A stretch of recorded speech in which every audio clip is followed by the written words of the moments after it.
Amados hermanos, sean ustedes bienvenidos a este servicio día domingo. Desde aquí les mandamos un fuerte abrazo a cada uno de ustedes y que nos permitan entrar a sus hogares por medio de esta transmisión. Queridos hermanos, antes de poder iniciar este servicio, permítanme dar lectura a un texto bíblico y así poder orar y poder continuar con las alabanzas.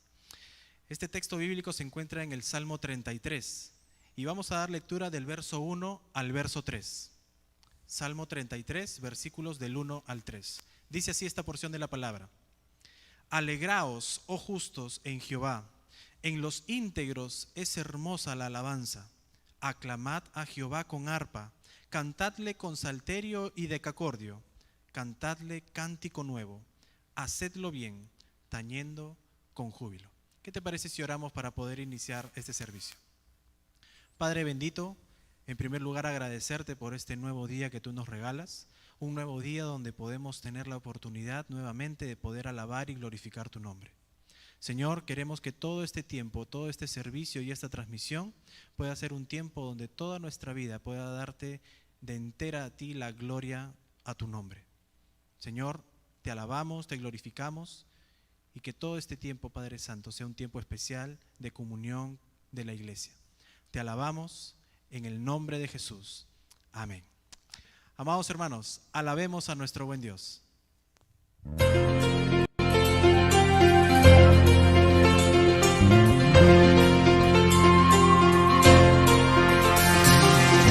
Al que me ciñe de poder,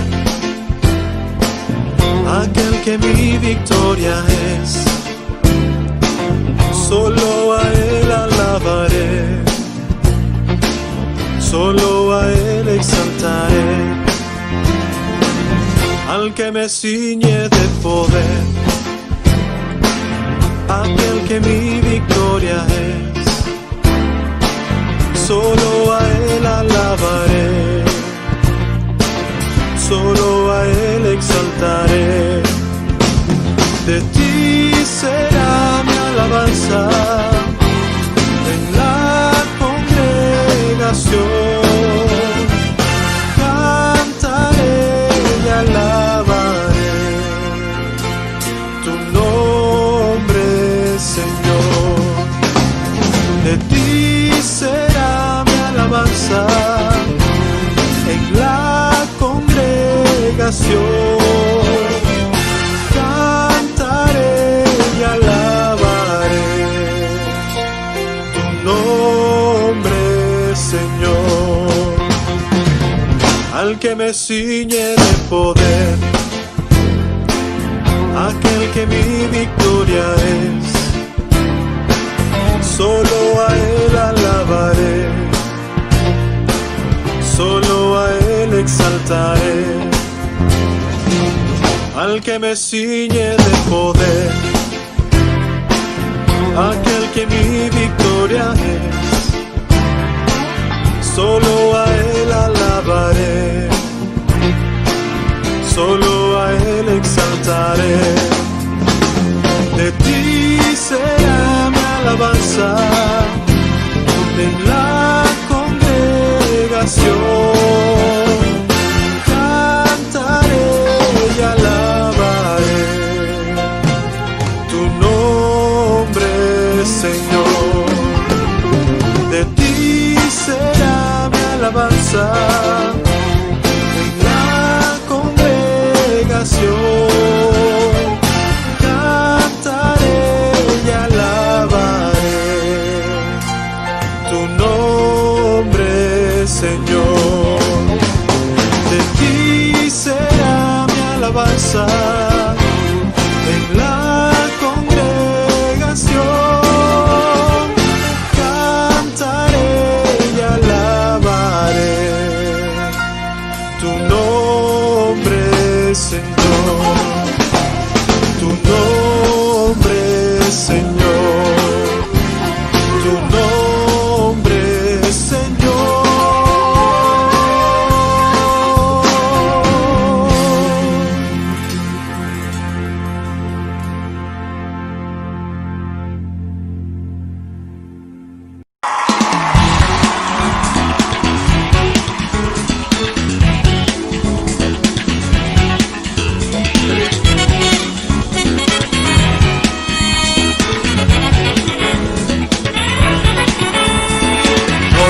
temor ni condenación para los que están en Cristo. Él lo prometió, vida y salvación para todo aquel que puede creer. Cristo ya venció, Él se levantó, la muerte no pudo con su poder. Dios lo exaltó y lo coronó, Él es el Señor de toda creación. Sentado está a la diestra de Dios. Al que venció, al Cordero daremos gloria y honor. Al que su vida entregó, digno es de adoración. Al que venció, al Cordero daremos gloria y honor. Al que su vida entregó, digno es de adoración.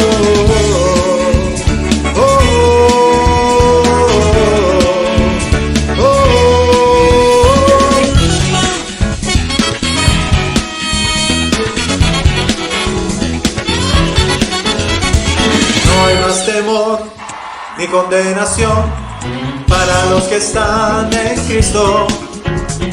Él lo prometió, vida y salvación para todo aquel que puede creer.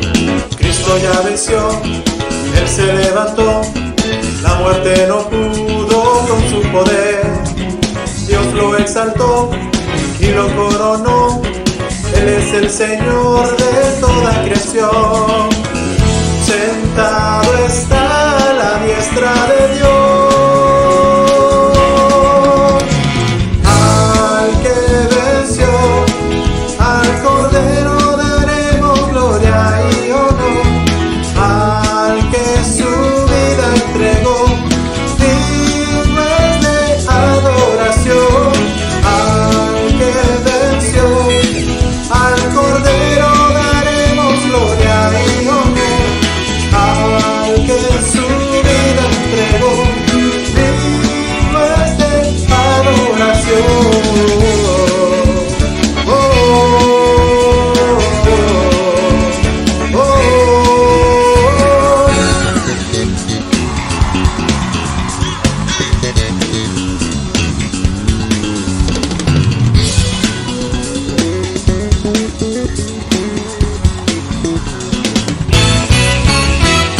Al que venció, al Cordero daremos gloria y honor.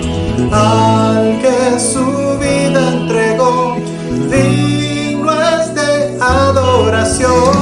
Al que venció, al Cordero daremos gloria y honor. Al que su vida entregó, digno es de adoración. Oh, oh,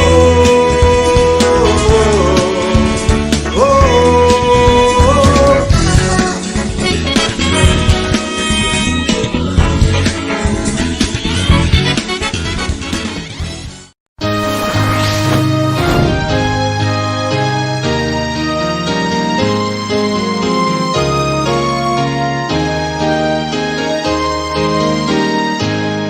Solemnes resuenan las voces de amor, con gran regocijo tributenlo al Rey soberano, el buen Salvador. Dignísimo es el del más alto honor. Alabad, alabad, alabad al gran Rey. Adorad, adorad, adoradle a su Rey. Es nuestro escudo, baluarte y sostén, el omnipotente por siglos. Amén. Su amor infinito que lenguarirá, y quien sus bondades jamás olvidará. Su misericordia misericordia no puede faltar, mil himnos alaben su nombre sin par. Alabar, alabar, alabar al gran Rey, adorar, adorar, adorarle a su Rey. Es nuestro escudo, baluarte, sostén, el omnipotente por siglos. Amén. Inmensa la obra de Cristo en la cruz, enorme la culpa se ve por su luz. Al mundo el vino nos iluminó, y por nuestras culpas el justo murió. Alabar, alabar, alabar al gran Rey, adorar, adorar, adorarle a su Rey.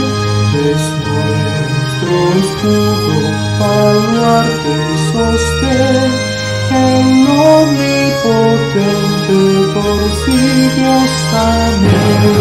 Velad todo, velad con fervor, Él viene muy pronto, Jesús el Señor.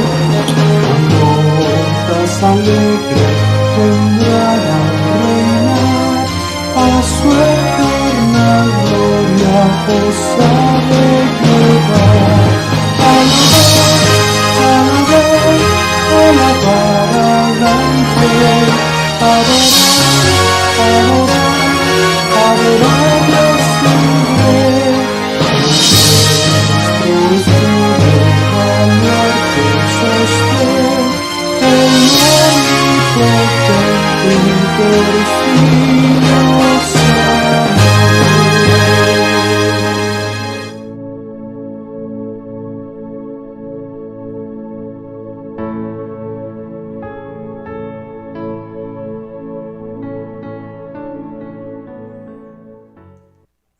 Muy buenos días, queridos hermanos. Un saludo a cada uno de ustedes desde aquí, desde el local de nuestra iglesia. Hoy, domingo 13 de diciembre, siendo exactamente las 10:48 minutos, podemos conectarnos. Así que bienvenidos sean todos ustedes. Queremos saludar a algunas cuantas personas. Somos un promedio de 73 personas conectadas en este momento a través de nuestra plataforma en YouTube. Así que vamos a aprovechar para saludar. Voy a tomarme este tiempito que creo que también estamos esperando. Nuestra hermana Victoria, Gil, Glinda Fasanando, Saúl y Ruth. Bueno, mi esposa está conectada también en casa con los chicos. Juan, Zuli Carguayo, Rosa Guevara, hermana Esther Say, Dani Vera, Chesira, Fabiola Lozano, Elmer Delgado, Carmen Tineo, Cristian Villalobos, Eduardo Noriega, Juan y Mary Quijandría. ¿Quiénes más están por aquí? Rubén Ramírez, hola Rubencito, un abrazo para ti a la distancia.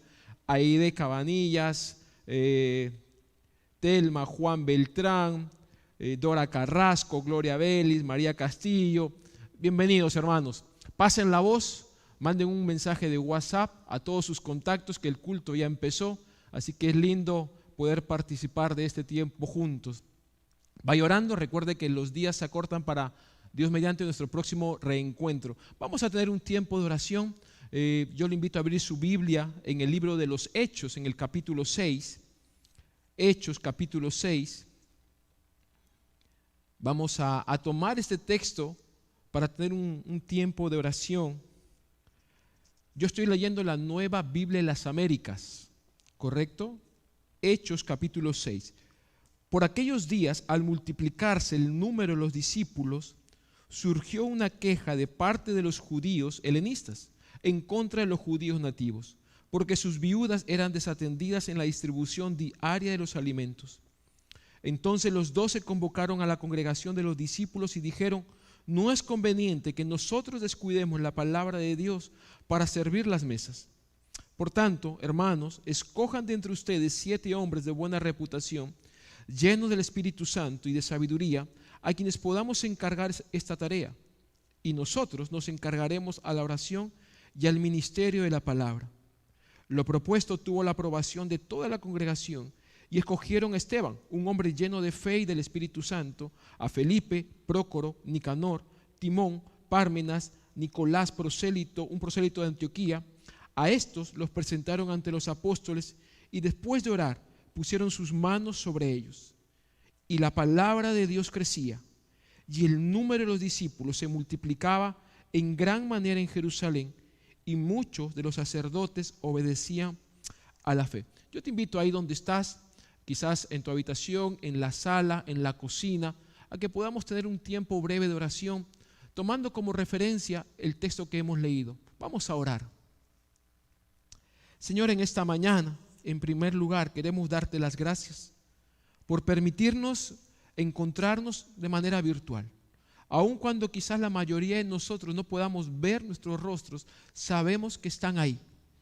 Y para nosotros, Señor, es una alegría saber que detrás de las cámaras, detrás de esta pantalla, hay muchas personas de nuestra iglesia a quien queremos abrazar, con quien queremos compartir este tiempo, pero por las circunstancias no podemos.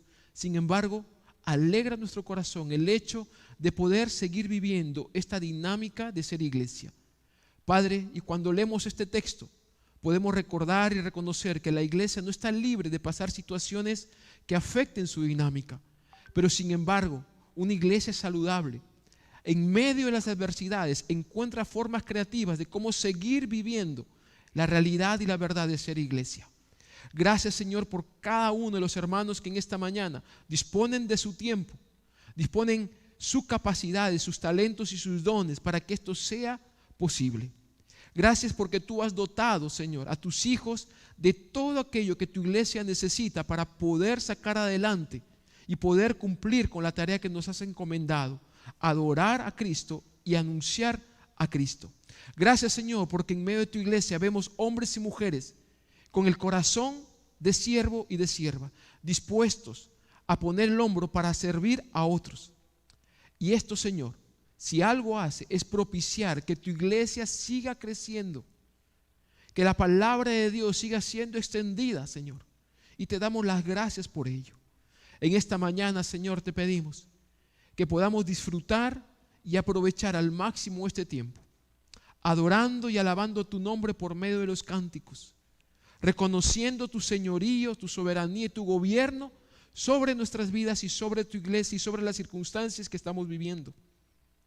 Y te pedimos también, Señor, que tu palabra, cuando sea expuesta, pueda encontrar corazones dispuestos a recibirla, pueda encontrar mentes dispuestas a poder conocer tu voluntad. Glorifica tu nombre en este tiempo, no en nuestros méritos, hazlo en los méritos de nuestro Señor y nuestro único Salvador Jesucristo. En el nombre de Él oramos. Amén. Amén. Hermanos, les invitamos a seguir participando de este servicio de todo corazón. Ponga toda su concentración en este tiempo. Dios nos bendiga.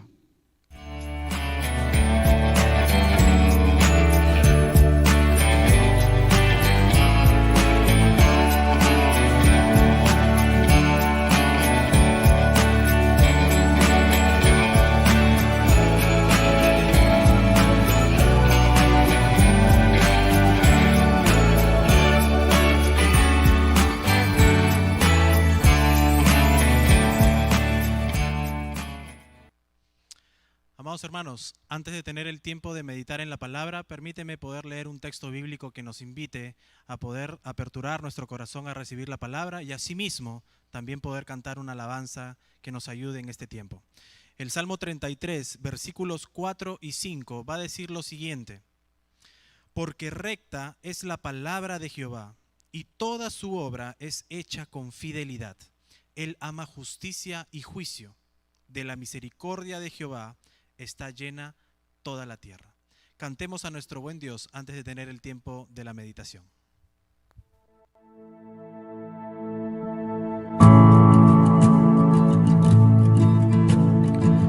¿Quién soy yo para que el gran Rey me acepte así? Me encontró en mi perdición su amor por mí. Su amor por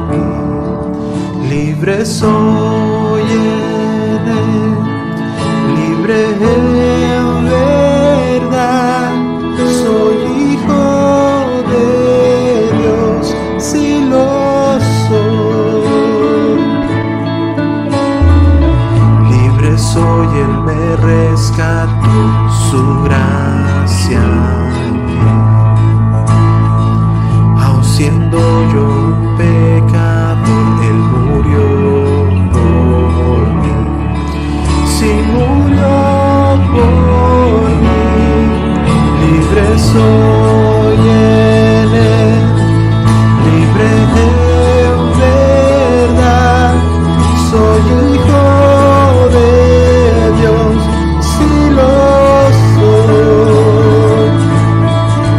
En tu casa, oh Dios, sitio hay para mí, soy hijo de Dios, si lo soy.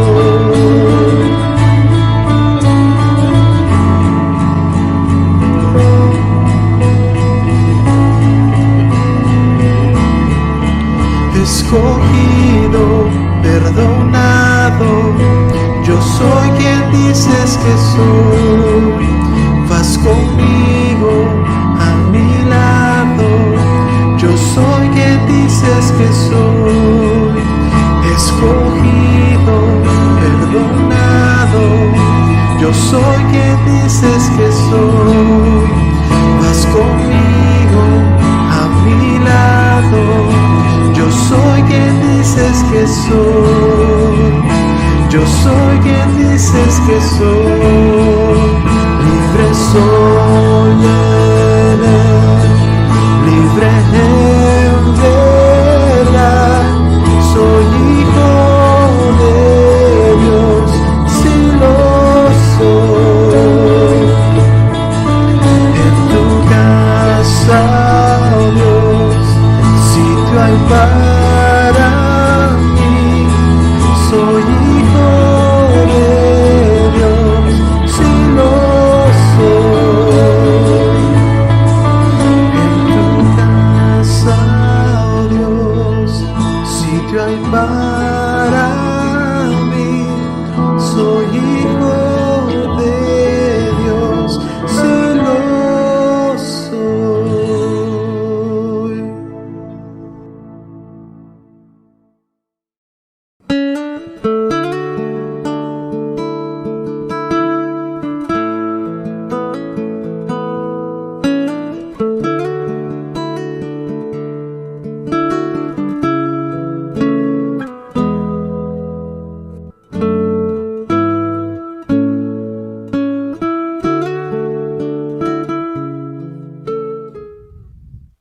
Una vez más, hermanos, muy buenos días tengan ustedes.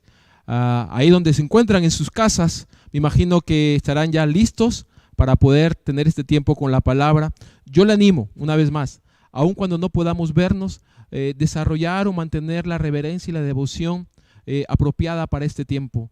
Si está haciendo algo en casa, en la cocina, está aprovechando para limpiar la sala, yo le voy a pedir y le voy a animar a que pueda por unos instantes concentrarse en este tiempo de meditar en la palabra de nuestro Señor. Bien, las semanas anteriores habíamos estado predicando, o meses anteriores la verdad, una serie de predicaciones basadas en el libro de los Hechos, y decidimos este año ocupar la primera parte de esa serie que va del capítulo 1 hasta el capítulo 8, los primeros versos, ¿no? Todo este impacto que generó la iglesia en su propia comunidad en Jerusalén, y un texto que atraviesa todo el libro de los Hechos se encuentra en el capítulo 1, en el versículo 8. Cuando el Señor Jesús les dice que recibirían poder, los discípulos, que recibirían poder cuando venga el Espíritu Santo sobre ellos y cumplirían la labor y la tarea de ser testigos en toda Jerusalén, Judea, Samaria, hasta lo último de la tierra. Y esta fue la orden, y yo diría el motor que hizo que los discípulos realmente estuviesen convencidos de esta tarea de impactar su comunidad y aún más allá. A lo largo de todos estos capítulos hemos sido confrontados, desafiados y edificados con la palabra del Señor. Y creo yo que personalmente el Señor a mí me ha nutrido de lo que debe ser una iglesia saludable. Ahora, solamente para traer a su memoria algunos aspectos importantes del libro de los Hechos, voy a referirme al capítulo 5, que me parece que puede ya introducirnos al mensaje de esta mañana. En el capítulo 5 del libro de los Hechos, vemos a un par de personajes, esposos ellos, llamados Ananías y Zafira, y tú lo puedes encontrar en los primeros 11 versos del capítulo 5, cómo estas dos personas, esposos ellos, parte de la iglesia, sufren en carne propia la ira de Dios, producto de su accionar poco honesto y poco veraz. ¿Qué hicieron Ananías y Zafira? Bueno, tú puedes leer en los versos, ellos mintieron a la iglesia, lo cual equivale a mentir a Dios. Mentir a la iglesia es lo mismo que mentir a Dios, y Ananías y Zafira sufrieron las consecuencias de su mentira. Esta fue una lección bastante dura para la iglesia, pero sin embargo vemos detrás el propósito que Dios perseguía detrás de este momento tan complicado. La iglesia tenía que entender que a Dios y el encargo de Dios tenía que ser tomado en serio. Ahora, permíteme solamente mencionar lo siguiente. La historia de Ananías y Zafira nos deja muchas lecciones para nosotros el día de hoy. De la misma manera como esta circunstancia produjo temor en la iglesia de aquel momento, debería también producir temor en nosotros actuar de la misma manera como actuaron Ananías y Zafira. Porque el Dios al cual mintieron Ananías y Zafira es el mismo Dios de nosotros el día de hoy.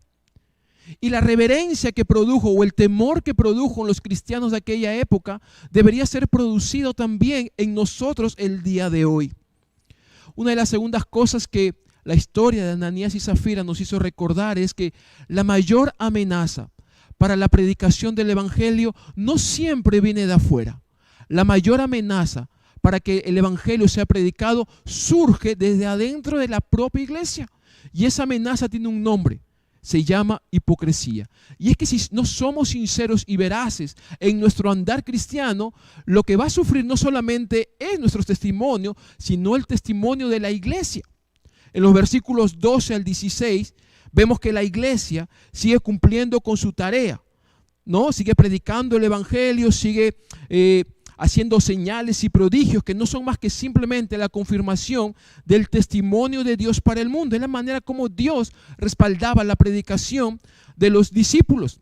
Vemos también en esta sección del capítulo 5, vemos que el testimonio de la iglesia y la manera como la iglesia aborda sus problemas, sus inconvenientes, y la manera como trata realmente el pecado, produce que la iglesia sea reconocida, sea alabada, aun cuando las personas no estaban muy convencidas de juntarse o sumarse a ellos.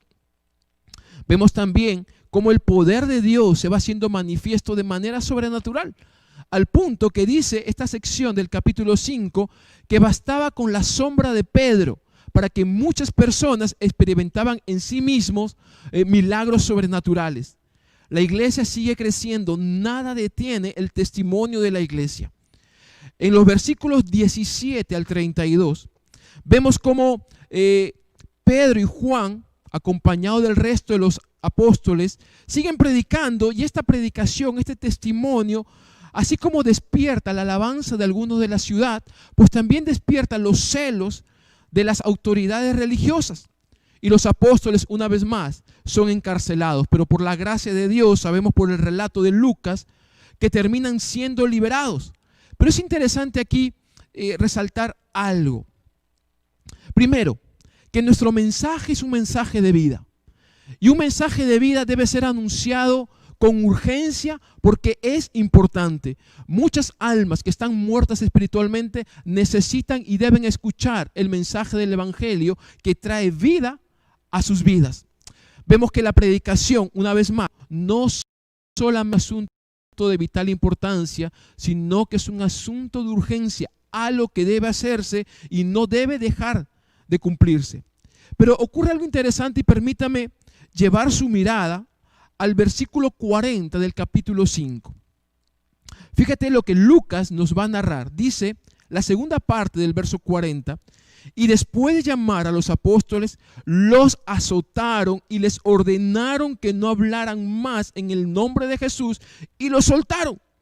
Los apóstoles, pues, después de haber sido azotados y amenazados y conminados a no seguir predicando, dice que salieron de la presencia del concilio regocijándose de que hubieran sido considerados dignos de sufrir afrenta por la causa del nombre de Cristo, e inmediatamente se ve que en el templo y por las casas se seguía enseñando y predicando de Cristo. Fíjate que acá hay un detalle importante que me gustaría traer a tu memoria. El sufrimiento por causa de la predicación. El sufrimiento por causa de la predicación de Cristo y del Evangelio debería ser visto como un privilegio de acuerdo a los propósitos de Dios y a la luz de lo que la palabra de Dios nos dice. Vale la pena sufrir por la causa de Cristo. Vale la pena sufrir por anunciar a Cristo a todo aquel que lo necesita. Y este sufrimiento, en lugar de producir tristeza, dolor, vergüenza, todo lo contrario, despierta el gozo, la valentía cuando se sufre por causa de Cristo y la predicación de Él y de su Evangelio. Permíteme decirte algo que es importante y que creo que es vital para nuestros días. Si existe una razón digna por la cual tú y yo podemos sufrir, y deberíamos, si llegan las circunstancias, a hacerlo, es por la causa de Cristo y por la predicación del Evangelio. De esta manera llegamos al capítulo 6. Y déjame confesarte que personalmente, y algunos lo saben, es uno de mis pasajes preferidos en la Biblia. He tenido la oportunidad de predicarlo no una, sino reiteradas veces, y cada vez que he tenido la oportunidad de acercarme nuevamente a esta porción del capítulo 6, sobre todo los primeros 7 versos, sigo siendo confrontado, sigo siendo edificado y desafiado de parte del Señor, y mi vida es muy bendecida. Déjame contarte algunas cosas que suceden en el capítulo 6. La iglesia crece, y el crecimiento natural de la iglesia, lo que va a producir, una de las tantas cosas que va a producir son dificultades. Y bueno, vemos a una iglesia creciente, ¿no es cierto?, en número. Ya serían quizás más de 10,000 personas para este momento, pero es una iglesia creciente que experimenta ciertas dificultades.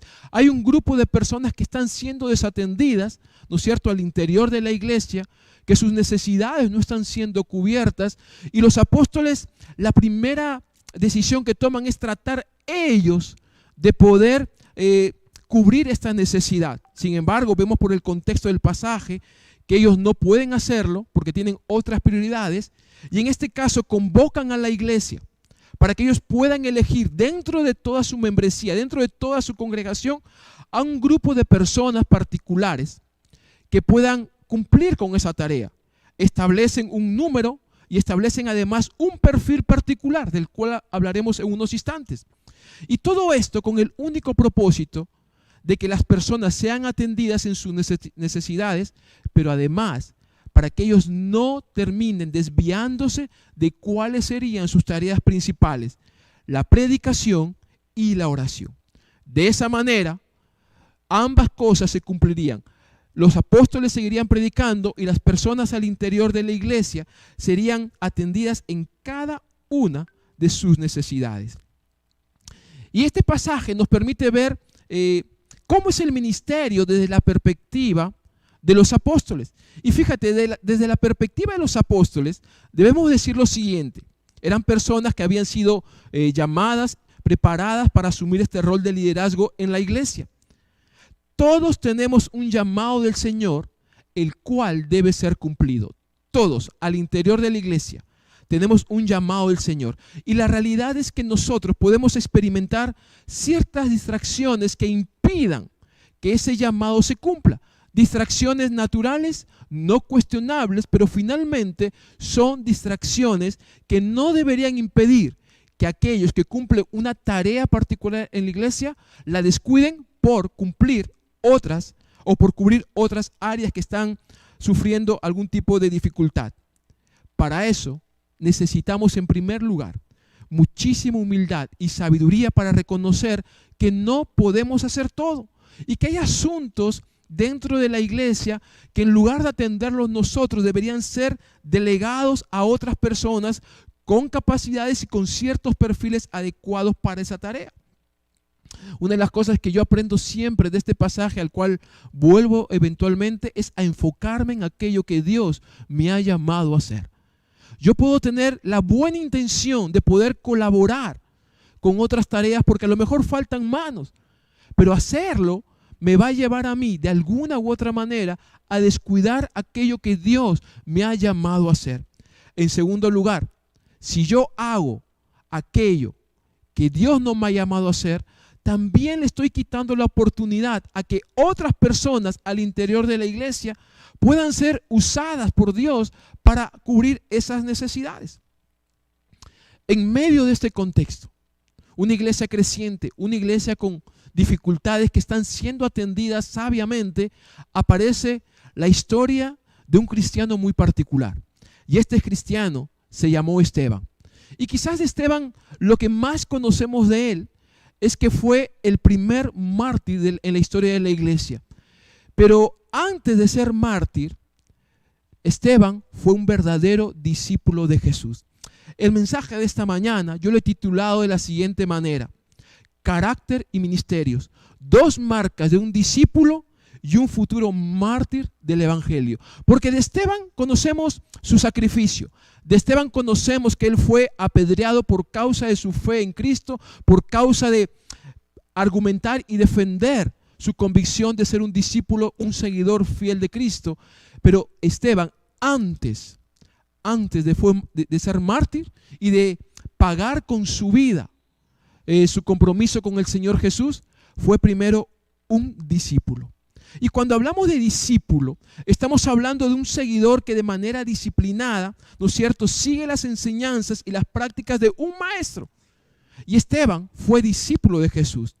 Cuando hablamos de mártir, estamos hablando de aquella persona que está lista, dispuesta y preparada y decidida a sufrir e incluso a ofrendar su vida por causa de la fe. Permíteme empezar, ahora sí, el mensaje haciendo esta pregunta. ¿Estarías tú dispuesto o dispuesta a dar tu vida por la causa de Cristo y el Evangelio? ¿Estarías tú o serías tú capaz de hacer lo que hizo Esteban? Yo creo que la mayoría de nosotros en un arranque quizás de emoción diríamos que sí. Yo estoy dispuesto, pastor, a ofrendar mi vida por causa del Evangelio y por causa de Cristo. Pero la realidad nos va a decir que muchos de nosotros quizás no estemos listos ni preparados para cuando llegue esa posibilidad. Hay dos aspectos que considero yo nos preparan para estar dispuestos a ofrendar nuestra vida por causa de Cristo si es que es necesaria. Y las dos cosas las encontramos en Esteban. Y permíteme recordar la frase de alguna persona que está registrada en algún libro que en esta semana pude leer. Antes de dar tu vida por el Evangelio, debes primero vivir para el Evangelio. Claro, muchos de nosotros estaríamos dispuestos y diríamos, sí, pastor, cuando llegue el momento yo voy a dar mi vida por la causa de Cristo, pero la verdad de las cosas es que si tú primero no aprendes a vivir en carne propia el Evangelio, serás incapaz de poder ofrendar tu vida por el Evangelio. Y este es Esteban, un hombre que antes de ser mártir supo ser un verdadero discípulo. Y la primera marca de un discípulo y de un futuro mártir de Cristo y el Evangelio es el carácter. El carácter es la primera marca de todo discípulo de Jesús y de un futuro mártir de la fe. Y cuando hablamos de carácter, estamos hablando del conjunto de rasgos y cualidades que distinguen a una persona de otra. Y son estos rasgos y estas cualidades las que finalmente terminan por dar a conocer nuestra manera de pensar y nuestra manera de actuar. Fíjate cuál era el carácter de Esteban. Y cuando consideremos los rasgos y las cualidades del carácter de Esteban, tenemos que ir pensando en que esas son las cualidades de un verdadero discípulo. Y si tú te consideras un discípulo de Jesús, pues yo te invito a que tú puedas confrontar tu propia vida a la luz de la descripción que Lucas hace acerca de este verdadero discípulo llamado Esteban. Nuevamente, la iglesia está creciendo. La iglesia está experimentando cierto tipo de necesidades. Los discípulos se organizan, dicen: nosotros no podemos hacer todo, nosotros deberíamos hacer aquello que Dios nos ha llamado a hacer. Necesitamos que la iglesia ubique personas con cierto perfil, con ciertas cualidades, no necesariamente de carácter, de habilidades, principalmente de carácter, que organizaron un proceso de selección, de elección, ¿no es cierto? Y comenzaron a buscar quiénes son esas personas. Convocan a la iglesia, estamos en el capítulo 6, en los primeros versos, y ellos establecen ciertas normas, ciertos requerimientos de carácter. Y fíjate en el versículo 3 del capítulo 6, ¿cuáles son esas características? Vamos a leer del versículo 2. Entonces los 12 convocaron a la congregación de los discípulos y dijeron: no es conveniente que nosotros descuidemos la palabra de Dios para servir las mesas. Una afirmación que en estos últimos días, y lo compartía con David esta mañana, el Señor personalmente a mí me ha estado hablando. No es conveniente que nosotros descuidemos la palabra de Dios para servir las mesas. Por tanto, dicen los apóstoles: hermanos, escojan de entre ustedes 7 hombres de buena reputación, llenos del Espíritu Santo y de sabiduría, a quienes podamos encargar esta tarea. ¿Qué tarea? Servir las mesas. Ya hablaremos en un rato más qué implica esto de servir las mesas. Pero fíjate que para una tarea que uno puede considerar ordinaria, simple, digamos de muy bajo nivel, las exigencias de carácter son bastante altas por los apóstoles. Y yo diría que son casi las mismas características o rasgos de carácter que tenían que tener los apóstoles, que tenían el deber de predicar la palabra. Buen testimonio. El lenguaje muy simple para nosotros está hablando de una buena reputación. Y una buena reputación es el conjunto de opiniones, ideas y conceptos favorables. Hablamos de un buen testimonio, de una buena reputación que otros tienen acerca de nosotros. Fíjate que la buena reputación no viene de mis opiniones acerca de mí mismo. Yo puedo mirarme al espejo y puedo decir: Adrián, qué guapo que eres, qué hermoso que eres, qué capaz que eres. Eso no es buena reputación. Eso es autosuficiencia, orgullo y soberbia. Si tú a ti mismo ves la necesidad de recordarte lo bueno que eres, no estamos hablando de reputación. Estamos hablando más bien de un problema de orgullo, autosuficiencia escondido en tu corazón. El buen testimonio y la buena reputación es lo que otros dicen acerca de ti. Pongámonos en el caso de Esteban. Cuando Esteban caminaba por las calles, ¿no es cierto?, de Jerusalén, y la gente lo veía a Esteban, lo único que la gente podía decir de Esteban eran buenas cosas. Quizás no era un hombre perfecto, pero no había quizás acusación que podían hacer a Esteban. Era un hombre que lo único que despertaba en la opinión de los demás eran ideas y conceptos favorables. Y fíjate que la buena reputación está determinada por 2 cosas muy particulares: la forma en cómo pensamos y la forma en cómo actuamos. ¿Tú quieres saber qué clase de reputación tienes frente a los demás? Comienza a evaluar las cosas que tú crees, que pienses, y comienza a considerar la manera en cómo te conduces. Eso te va a decir a ti y a mí si tenemos una buena reputación o si somos de buen testimonio. Y la primera marca de un discípulo y de un futuro mártir está en el carácter. Y ese carácter va acompañado de una buena reputación. Fíjate que la segunda característica del carácter de Esteban, dice el texto bíblico que era un hombre lleno del Espíritu Santo. En decenas de oportunidades hemos compartido acerca de lo que implica la llenura del Espíritu Santo, pero vale la pena recordar algunos conceptos. Hablar de la llenura del Espíritu Santo en un cristiano es hablar de una vida controlada, guiada y sobre todo influenciada por Dios y su palabra. Nuevamente, hablar de la llenura del Espíritu Santo en la vida de un cristiano es hablar de una vida controlada, una vida guiada y una vida influenciada por Dios y por su palabra. Y fíjate que esto de la llenura del Espíritu Santo no es un asunto opcional para los creyentes. Cuando tú vas a la epístola de Pablo a los Efesios, en el capítulo 5, en el versículo 18, claramente y de manera muy expresa y explícita, el apóstol Pablo dice lo siguiente: sed llenos del Espíritu Santo. Y esto es un mandato, es una orden. La llenura del Espíritu Santo no es opcional para los creyentes. La llenura del Espíritu Santo es un aspecto de vital importancia, y yo diría un asunto de obligación natural que todos los creyentes deberíamos procurar. Yo debería procurar que la palabra de Dios sea mi principal y única influencia en mi vida. Que sea el Espíritu Santo quien determine la manera en cómo yo pienso y en cómo yo actúo. Eso es ser lleno del Espíritu Santo.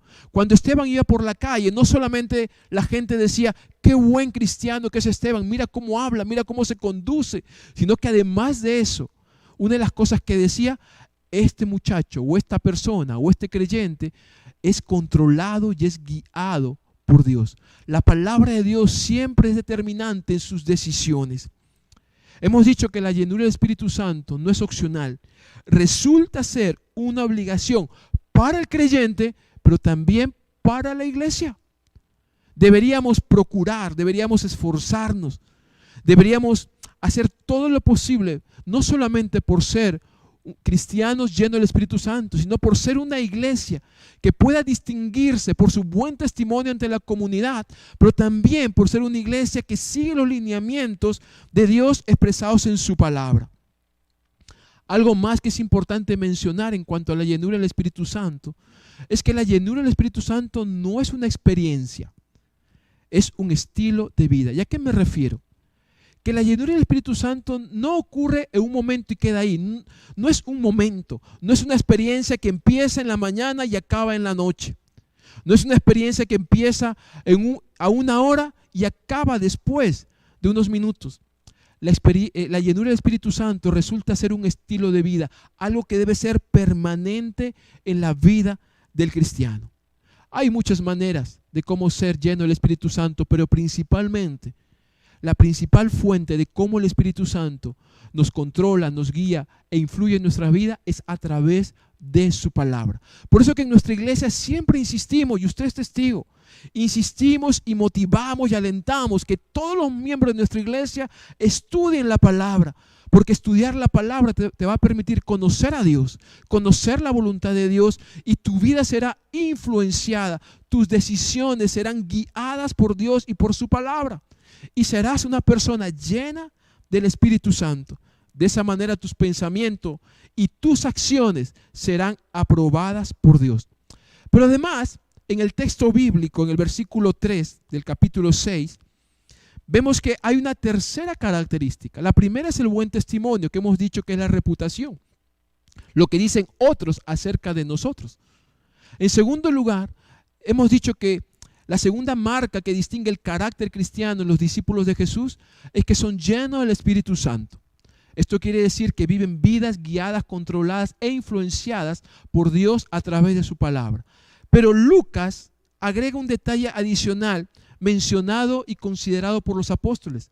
Eran llenos del Espíritu Santo y de sabiduría. Y este tema de la sabiduría en el contexto del pasaje implica dos cosas. Estos hombres que la iglesia elegiría deberían tener conocimientos específicos para la tarea que se les iba a encomendar, pero además tendrían que tener ciertos valores en su vida que determinen su proceder en esta tarea que ellos asumirían. Estamos hablando de conocimientos especializados, habilidades innatas o aprendidas, y que serían desarrolladas a lo largo de su vida y que serían útiles para la tarea que ellos deberían cumplir. Además, hablamos de valores, principios, cosas que determinan tus decisiones. Por ejemplo, la prudencia. ¿Cuán importante es la prudencia a la hora de servir las mesas? Ya hablaremos de lo que es servir las mesas en unos instantes. La discreción, la capacidad para poder entender a otros y la capacidad para poder actuar de manera correcta. Este era Esteban.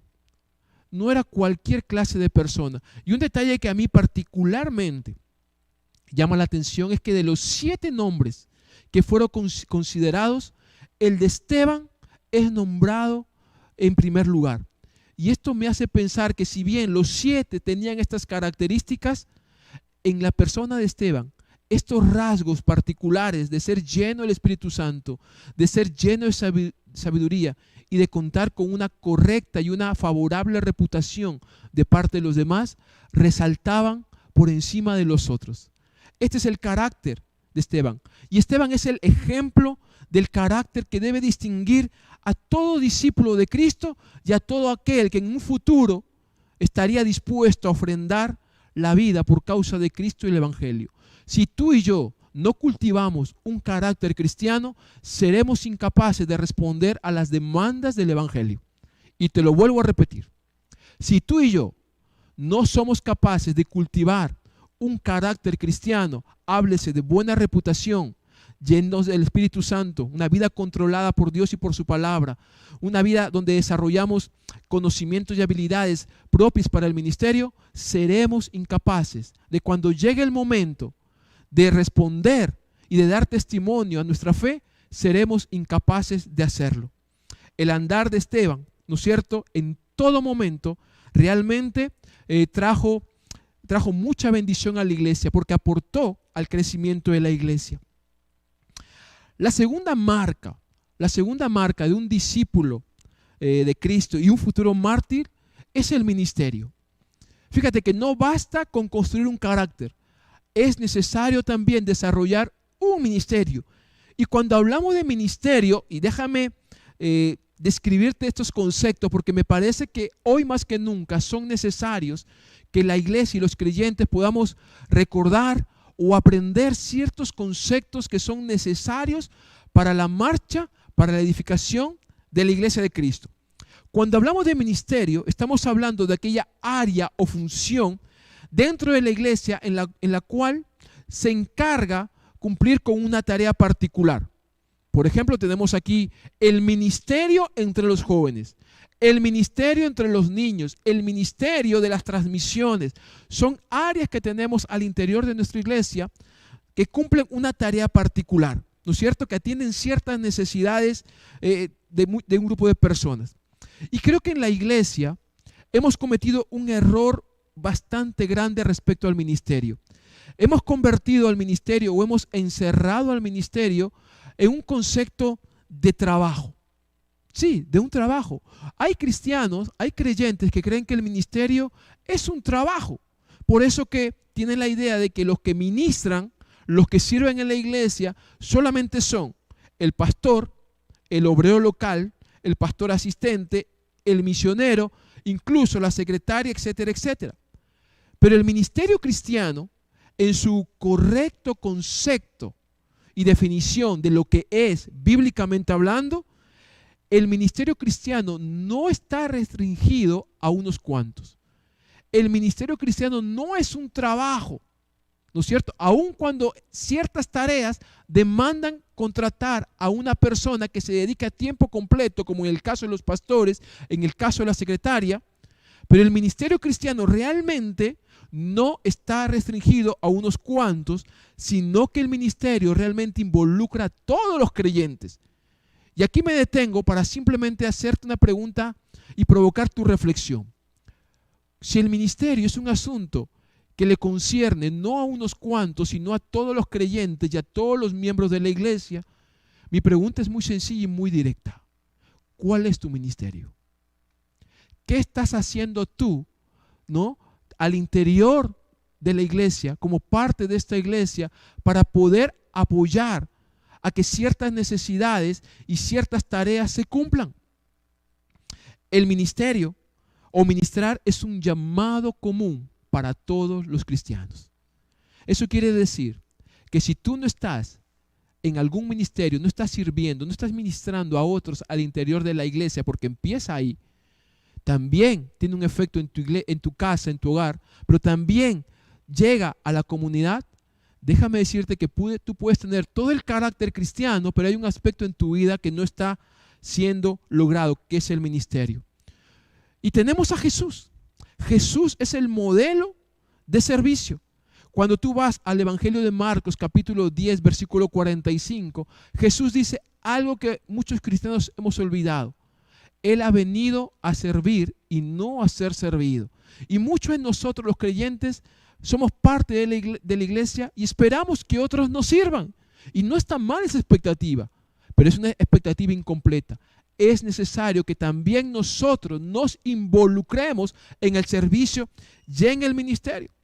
Tú recordarás la escena cuando Jesús, en sus últimos momentos con sus discípulos, quizás en un tiempo de mucha intimidad, Él tomó una tina, una vasija, una toalla y se puso a lavar los pies de cada uno de sus discípulos, aún de aquellos que luego lo traicionarían, que es Judas. Jesús, dentro de ese momento, dentro de esa circunstancia, dijo algo muy interesante: ejemplo os he dado, hagan ustedes lo mismo. Y esto es algo que no solamente entendieron los apóstoles, sino algo que entendieron muchos creyentes en aquella época de Hechos capítulo 6, pero lo entendió claramente Esteban. Él no solamente era un creyente con un carácter cristiano, sino fue un creyente que desarrolló un ministerio. El ministerio debe ser una marca indeleble en nuestras vidas, en la iglesia, en el hogar, en el trabajo y en la comunidad. Los creyentes, mi hermano y hermana, escúchame bien. Somos llamados no solamente a reflejar el carácter de Cristo, sino también somos llamados a servir a los demás de la misma manera como Cristo lo hizo. Fíjate que estas transmisiones no pueden ser posibles. No bastaría con que el pastor Adrián o el pastor David estemos acá al frente. Es necesario que otros a quienes Dios les ha dado dones, talentos, capacidades, recursos para poder aportar a la marcha de la iglesia, se involucren. Y estamos aquí, Roberto, Caterín, Ivonne, María Alejandra, sacando al frente. Fíjate, el ministerio debe ser una marca en la vida de los creyentes y en la vida de la iglesia. La pregunta vuelve a caer por propio peso. ¿Estás cumpliendo con tu ministerio? ¿Estás haciendo aquello que el Señor demanda de ti hacer? ¿O estás dejando que otros sean los que atiendan tus necesidades? ¿Sabes cuál fue el ministerio de Esteban? El ministerio de Esteban no fue el de la predicación. Aun cuando en el capítulo 7 vamos a poder ver que Esteban desarrolló también el ministerio de la predicación, y quizás muchos de nosotros recordamos más el sacrificio de Esteban y la predicación de Esteban, pero el primer ministerio de Esteban fue servir las mesas. Podemos decir que Esteban fue un mesero fiel del evangelio. La primera función que cumplió Esteban en la edificación y que aportó al crecimiento de la iglesia fue de servir las mesas. Es interesante cuando uno piensa en este tema de atender las mesas. Lo que hacían era algo muy sencillo, muy práctico, atendían necesidades específicas, pero fíjate lo que ocurrió. Si Esteban y los otros 6 no hubiesen asumido su responsabilidad en cuanto al ministerio, eso hubiese perjudicado la labor de los apóstoles. Los apóstoles no hubiesen podido cumplir con su vocación y con su llamado, que era predicar y dedicarse a la oración. Gracias a Dios por aquellos hombres y mujeres que entienden que el Señor también los ha llamado a cumplir una tarea en la dinámica de ser iglesia. Gracias a Dios por aquellos hombres y mujeres que se involucran en la responsabilidad de asumir responsabilidades con el fin de atender ciertas necesidades que otros no pueden atender, porque todos juntos caminamos en función del mismo objetivo: anunciar a Cristo y presentar el evangelio. Algunos desde adelante en la predicación, otros detrás de las cámaras, algunos quizás participando en los programas, dirigiendo, liderando, otros acomodando las sillas, pero todos somos llamados a cumplir una tarea de servicio y todos somos llamados a desarrollar un ministerio al interior de la iglesia que se extienda a nuestro hogar, que se extienda a nuestro trabajo, a nuestro centro de estudio y que se extienda también a nuestra comunidad. Acabo diciendo lo siguiente porque es importante recordar esto, ¿qué clase de mesero fue Esteban? Ya que servía las mesas, ¿qué clase de mesero fue Esteban? Fue fiel. ¿Por qué sabemos que fue un servidor fiel? Porque el versículo 7 del capítulo 6 describe que la iglesia seguía creciendo y el número de los discípulos seguía multiplicándose en gran manera, que Jerusalén comenzó a llenarse del evangelio. Fíjate que es tan importante el que predica como aquel que sirve las mesas. Es importante aquel que toma las decisiones como aquel que respalda las decisiones. Todos nos necesitamos. Tengo que acabar. Han quedado muchas cosas todavía en el libro de notas. Sin embargo, yo quiero acabar diciendo lo siguiente. Y quiero desafiarte con esto. Todos estamos llamados a ser discípulos. Todos estamos llamados a que en algún momento podamos ser capaces y tener las credenciales suficientes para poder presentar defensa y argumentar acerca de nuestra fe, como sucedió con Esteban. Y si es necesario, quizás algunos tendrán que ofrendar su vida por causa de Cristo y el Evangelio. Déjame decirte lo siguiente, que para ambas cosas, para ser discípulo y para ser mártir de Cristo y el Evangelio, es necesario contar con dos credenciales. La primera, desarrollar un carácter cristiano. Un carácter que sea acompañado con la buena reputación, con las buenas opiniones que otros puedan decir acerca de ti. Un carácter que sea controlado, que refleje que es controlado por el Espíritu Santo, donde la palabra de Dios es la principal influencia en tu vida y en mi vida. Un carácter donde se pueda ver conocimientos y valores que te distingan por encima de otros. Que tú busques ser mejor para el Señor y para la iglesia. Que te prepares tu carrera profesional, tus dones, que tú los puedas desarrollar. Que puedas forjar en ti valores como la prudencia, como la responsabilidad, como la puntualidad, como la honestidad. Pero también es necesario, además del carácter, desarrollar un ministerio fiel. ¿Qué estás haciendo tú con los dones y con los talentos que Dios te ha dado? A lo mejor tú dirás, pastor, yo sirvo en mi hogar, yo sirvo en mi trabajo, yo sirvo en mi comunidad. Pero déjame decirte que el ministerio cristiano no empieza por el hogar, empieza por la iglesia. Empieza por la iglesia y llega al hogar, llega al trabajo y llega a la comunidad. Hermanos, creo que hoy más que nunca los tiempos demandan que tomemos muy en serio cuáles son aquellas demandas que el Señor tiene para su iglesia. Hoy hemos visto dos de ellas: desarrollar un carácter cristiano y cumplir con un ministerio que sea eficaz. Te dejo ahí los desafíos, ¿no es cierto? Que te involucres en la iglesia y que asumas el compromiso de ser cada vez más semejante a Jesús. Te invito a orar. Señor, en esta mañana, una vez más, quiero darte las gracias. Gracias, Señor, por tu palabra. Gracias, Señor, porque entendemos que ser discípulos tuyos también demanda asumir compromisos de alto calibre. Quizás muchos de nosotros no tengamos la oportunidad de ofrecer nuestra vida por causa de ti y de tu evangelio.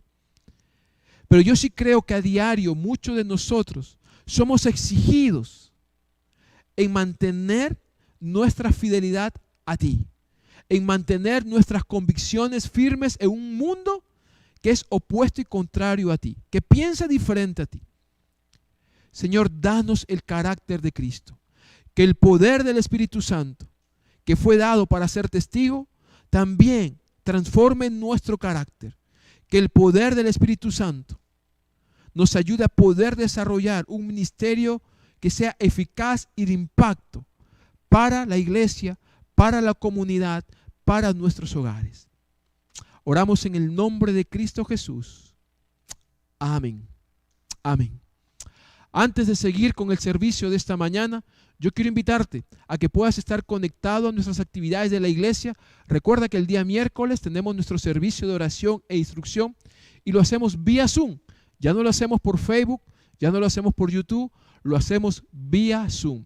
Si tú quieres compartir el culto con otras personas, a las 6 de la tarde se vuelve a repetir como un horario ya programado. Entonces te invitamos a ponerte en contacto. Este fin de semana tenemos varias actividades. El próximo domingo es un domingo bastante especial. El próximo domingo vamos a tener nuestra primera ceremonia de bautizo en medio de esta pandemia y en medio de las restricciones que estamos experimentando. Así que les invitamos al próximo domingo a estar conectados. Será parte del programa, ¿no es cierto?, del culto dominical. Que Dios te bendiga. Un fuerte abrazo para ti. Seguimos participando de este culto. Nos vemos.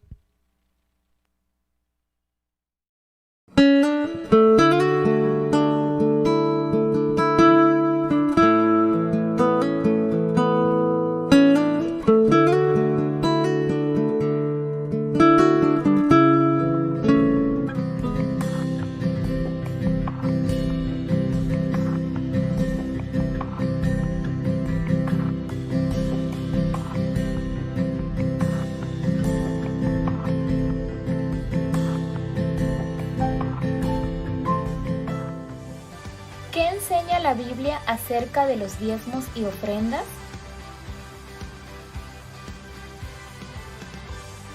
En la antigüedad, el diezmo no solamente era para la iglesia, también era destinado para el sustento de los levitas, el mantenimiento del templo, festividades religiosas y cubrir a los más necesitados. Esas mismas razones persisten hasta nuestros días. Debemos recordar que el principio bíblico no es que el diezmo pertenece a Dios, sino que todo le pertenece a Dios. Todo es de Él, por Él y para Él. Es decir, no solo debo contribuir con diezmos y ofrendas, también con mi tiempo, fuerzas y talentos. Dios nos ha llamado a ser generosos y a dar de forma alegre y voluntaria. Estos son principios que debemos recordar a la hora de diezmar y ofrendar. Según a los Corintios 9:7 dice: cada uno dé como propuso en su corazón, no con tristeza ni por necesidad, porque Dios ama al dador alegre. Te invitamos, amada Iglesia, a continuar siendo fieles a nuestro buen Dios, con nuestros diezmos y ofrendas, en gratitud a lo que Dios ha hecho en nuestras vidas.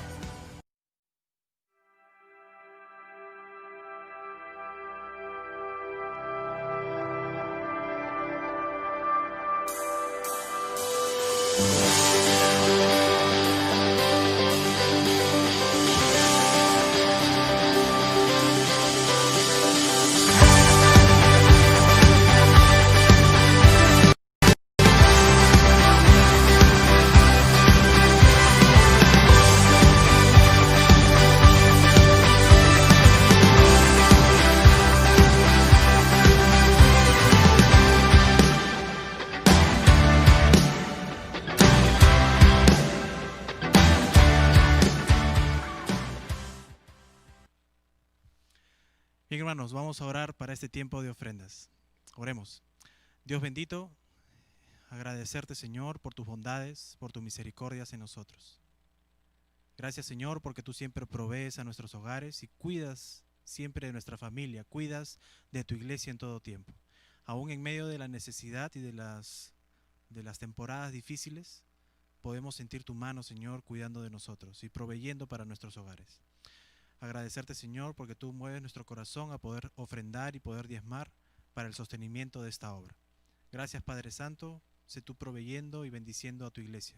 Te alabamos en el precioso nombre de tu Hijo Jesucristo. Amén. Amén, amados hermanos. Antes de poder terminar este servicio, permíteme dar lectura a un texto bíblico. Nuevamente en el Salmo 33, pero esta vez vamos a leer del verso 18 al verso 22. Dice lo siguiente, Salmo 33, verso 18 al 22. He aquí el ojo de Jehová sobre los que le temen, sobre los que esperan en su misericordia, para librar sus almas de la muerte y para darles vida en tiempo de hambre. Nuestra alma espera a Jehová, nuestra ayuda y nuestro escudo es Él. Por tanto, en Él se alegrará nuestro corazón, porque en su santo nombre hemos confiado. Sea tu misericordia, oh Jehová, sobre nosotros, según esperamos en ti. Hermanos, antes de poder terminar este servicio y cantando a nuestro Dios, voy a pedir al pastor Adrián para poder despedirnos juntos de todos ustedes y decirles que Dios los bendiga. Dios los bendiga. Dios los bendiga, hermanos. Nos vemos.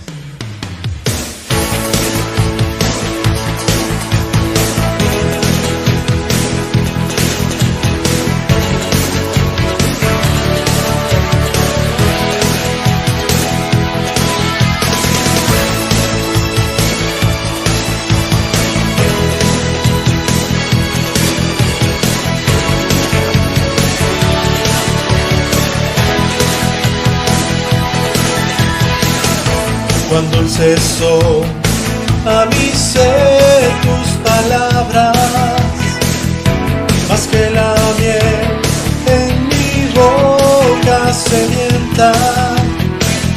En tus mandamientos he adquirido riquezas, al seguir tu ley siento tu presencia,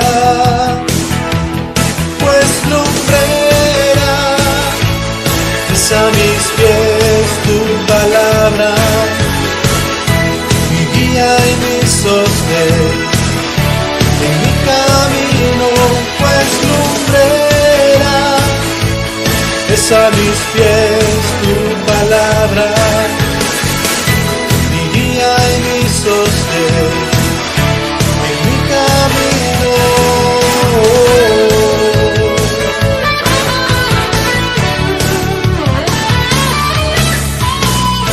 Tu siervo soy, sigo tus preceptos, avívame, dame entendimiento,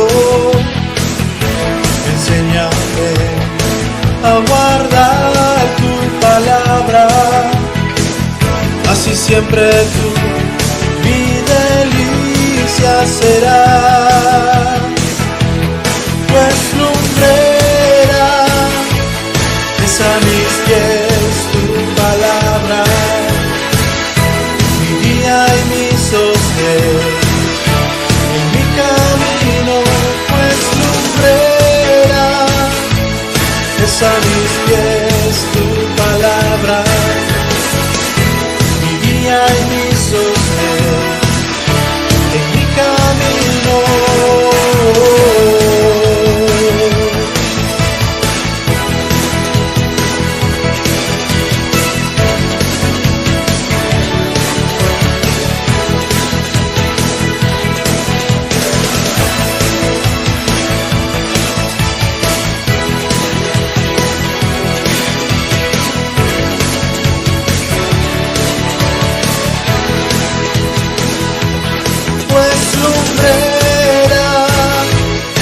A mis pies tu palabra, mi guía y mi sostén en mi camino, pues lumbrera es a mis pies tu palabra,